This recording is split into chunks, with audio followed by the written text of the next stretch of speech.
Hi there. Today is my comparison video between leaf mold and peat as a seed starting medium. I started both of these trays on March 11th, and today is the 26th. Yeah. I was going to do this video yesterday, but we got a foot of snow that had to be dealt with, so anyhow, I'm here today. I want to do it at 2 weeks. And as you can see, everything grew quite well. Regardless the peat or, now this tray here is the leaf mold. Alright, and I grew, except for one row over here. What's in this tray are the same plants that are in this tray. Alright, and this was just peat and I added some vermiculite and perlite, and this was leaf mold that I harvested in November.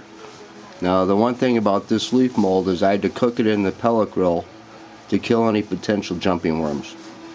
Then after I did that, when I brought it in, I added some compost extract into that and some red wigglers to put some life back in the soil.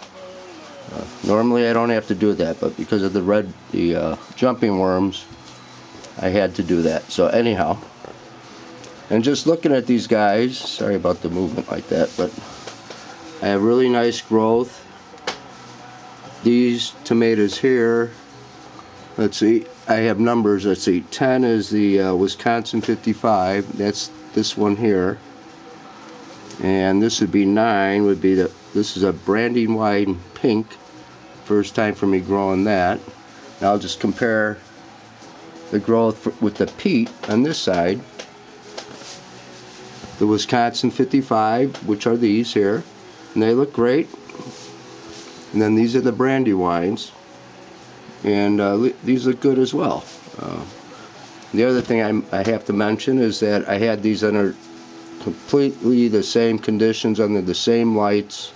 There was no variation. I think actually in the beginning, when they first germinated, I had them too close and they got a little bent over, I think, but they're fine. And these recovered a little better. So I just went, and the thing is, I have nothing against people using peat moss, but why go out and buy it when you can make your own seed starting medium? And the other thing too, we just went through a pretty nasty pandemic. What if that happens again, or worse, as far as buying a bale of peat when you can make your own seed start? And this is not the first time I've used the leaf mold. This is my second year of using it, and I've not had any issues with it. Yeah, when I first bring it in, there's some bugs, but they dissipate over time. It's not terrible. Now, I want to just show you quickly the difference, what leaf mold is. Let me get this stuff out of here. Oh, and by the way, I did count all the plants, and today there were 82 seedlings up with the peat and 91 with the leaf mold. So had a little better germination with the leaf mold, but however, a lot of these were saved seeds, so you know, there's always that too. Now I just want to show you here the difference of what leaf mold should look like. Oh, pardon me here. So I have 3 different things of decayed leaves here. This is the material that I cooked. I started this last November. This is 16 months old, and I don't know if the lighting can demonstrate it, but you can't see any leaves in here at all, just some small stems. This here was leaf mold I made in a garbage can last year, starting in June. This is 9 months old, and it's not as broken down as the 16-month-old material. And this is some shredded leaves that I use for worm bedding I collected early November, October. And this is just shredded wet leaves. It's starting to break down, but this is not leaf mold, okay? I mean, it's good for a lot of things, but not for, I don't think I would try to start plants, use this as a seed starter. This is best. This is okay. And this is no-go. It's great for worm bedding.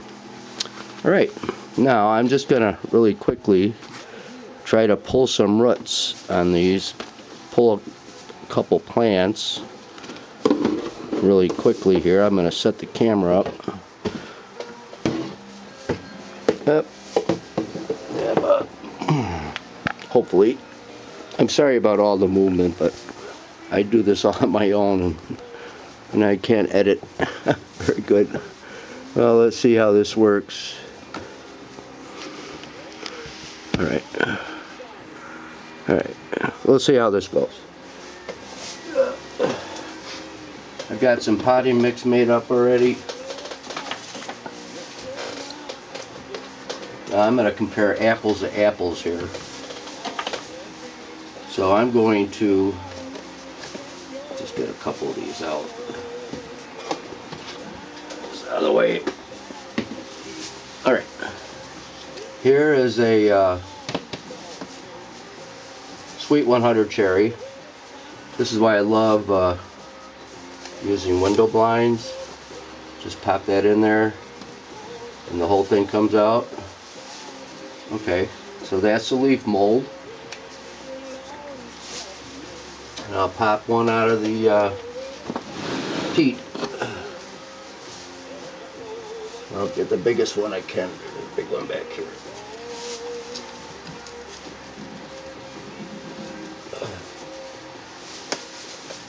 Alright, so I hope you can see this. This is the leaf mold plant, and this is the peat. And I would say there's no real difference in the roots at all. These plants are just 2 weeks old, 15 days old. And those are nice plants anywhere. Alright, I'm going to pot these guys up, and I have a lot more to pot up, but that's it. So, yeah, so you can use leaf mold to start seeds in. If you want to mess with it. You know, it's a process. It takes a good year. And a couple tips on the leaf mold, really quickly. You want to shred the leaves. You want to keep them moist, and the most important thing is you do not want to disturb that pile. Once you put those leaves in there, leave it alone. And I also go out to a natural area and collect some leaf litter. All you need is like, I'll take a sample like that much leaf litter from a natural area, and I would do that in multiple places to get a different variety of microorganisms, fungi, and there you have it. So everybody have a good day. Thank you for watching. Bye bye now.